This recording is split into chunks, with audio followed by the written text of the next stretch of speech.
আজকে একটা গল্প বলি। ছোটোবেলায় না, যখন রাস্তা দিয়ে হেঁটে যেতাম, বাড়ির পাশে কিছু দোকানদার ছিল। যখন পাশ দিয়ে যেতাম, মানে ডেকে না হাতে একটা বিস্কুট দিত, কেউ একটা লজেন্স দিত। হ্যাঁ, বলছি কারণ আজকের একটা ঘটনা দেখলাম ফেসবুকে, আমাদের পাশের এতে হয়েছে।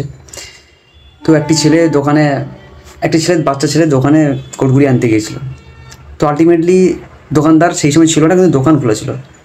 কিন্তু বাচ্চা ছেলেটা কিন্তু ওখান থেকে কোনো কিছু না নিয়ে রাস্তায় বাড়ি ফিরে আসে। হঠাৎ করে রাস্তা দেখে একটা কুরকুরি প্যাকেট পড়ে রয়েছে। তো সেটা সে কুড়িয়ে আসছিলো। হঠাৎ করে ওই দোকানদার রিটার্ন করছিল ওই সময় দিয়ে।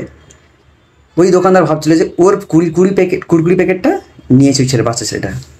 নিয়ে তাকে ধাওয়া করে এবং তাকে সবার সামনে কান ধরে উঠুস করায়, চুরি করেছে এই সমস্ত বলে। তো সেই যে বাচ্চা ছেলেটা বাড়ি আসলো, বাড়ির মাও বলেছে।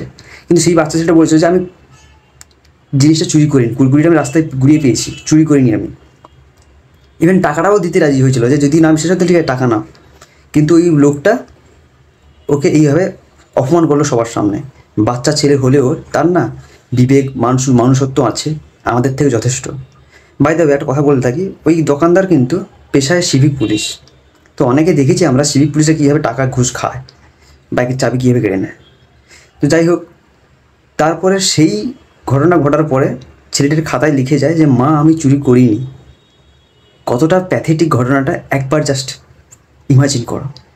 করে ছেলেটা কীটনাশক খেয়ে,